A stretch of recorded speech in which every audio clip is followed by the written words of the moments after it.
Sportswear giant Nike is moving hundreds of workers to better housing in Malaysia after 7 News revealed one of its contractors is using forced labour to make its clothing. Australian human rights activists are also taking legal action. These are the pictures that shocked human rights activists and Nike executives. Men from impoverished countries living in appalling conditions in Malaysia, working for a Nike contractor. They're trapped because their employer has taken their passports. It's going to become public knowledge and it's going to impact their brand right around the world. Nike knows that, which is why immediately following our report on 7 News last night, Nike flew an investigation team to Malaysia. And in a written statement, it declared their housing unacceptable and promised to move hundreds of workers out of overcrowded accommodation. So many people, no enough room. So many people living here. But Nike executives aren't the only ones to respond. Spokesmen for the Australian Vietnamese community say relocating workers is a side issue. They've hired lawyers demanding Nike's contractor give foreign workers back their passports and allow them to leave. And if workers want their passports back, then the employers must give them back. There's no excuse for keeping them. Australian unions have also joined the cause. So they use the workers like slavery. But as Nike knows, it's the opinion of customers that really counts. I think global consumers don't know their own power. And one of the things that I think is hopefully coming is a day when the global consumers realise just how powerful they are. Mike Duffy, 7 News. Hundreds of workers making clothes for a Nike contractor in Malaysia have been freed from squalid living conditions and moved to much better accommodation after 7 News uncovered the scandal. The exposure forced the sportswear giant to order a fair deal for the workers, which will cost millions. It's the house-proud grin of a young man in his new home. I happy, all men happy. No. Before we expose sportswear giant Nike and the Malaysian contractor that makes its t-shirts, he was forced to live in a cramped, filthy shed. 1,200 workers living like slaves. Now, thanks to 7 News, they're free. Our story forced Nike to act. These workers had come to Malaysia from poorer countries, many having paid a year's wages to land the job. On arrival, their passports were taken away.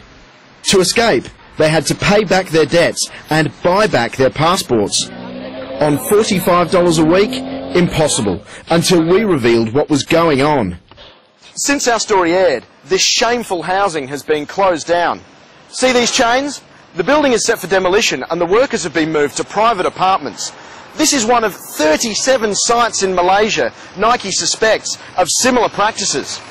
Nike executives refuse to speak, other than on the phone from their distant US headquarters. I can't begin to tell you how disturbed and upset we are. They've now been moved from this 30%, 50%, how can shower, how can wash, to apartments like this. I think Channel 7 has proven once again that the media in a free country like Australia can be used to help people who are disadvantaged and exploited. Nike and its contractor have also promised a refund of the $400 foreign worker fee, a refund of recruitment fees, unrestricted access to passports, and a free flight home for anyone who wants to leave.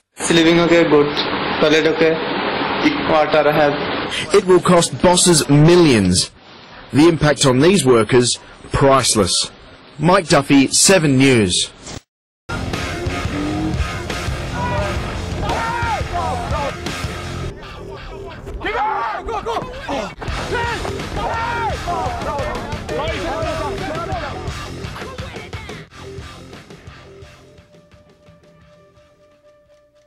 I get offered this coaching job by one of my teammates to go coach at St. John's University, the NCAA Division I national champions. They're the best team in the country. I was having a blast. I was loving coaching. I was loving playing. I'm living in New York. I'm also studying stuff that I really enjoy. I'm digging into like studying theology for the first time in my life in a formal way. I get online, I start doing searches about Nike and sweatshops and labor practices. And what I found was, if you wanted to pick a company that completely violates everything that Catholic social teaching is about, Nike would be your perfect case study.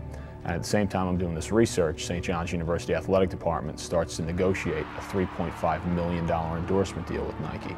that would require me as a coach to wear and promote the products.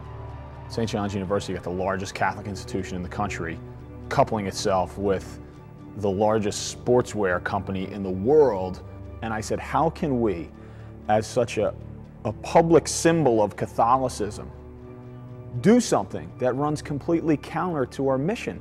Like, we're saying to the world then, look, you should care about the poor, and we should fight against injustice, and we should seek out the causes of poverty. Well, unless you're getting like some really good athletic equipment and $3.5 million along with it.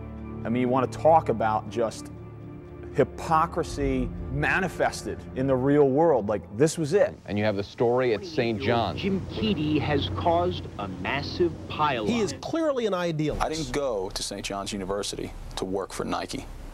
I went there to coach and to study theology. Keedy, a devout Catholic, protested. How does he reach the point where he thinks it's immoral to wear the swoosh? Because he's coming at it from a background of faith and religion. This isn't about just money or power or job or anything. Think about this. How many of us on a job that we really want are prepared to get a memo from the boss saying, stop doing this or you're out, and you keep doing it? I was given an ultimatum by my head coach: wear Nike and drop this issue or resign. End of story. So in June of 1998, I was constructively fired.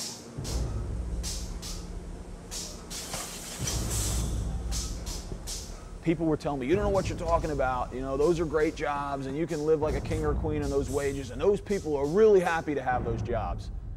I want to go find out.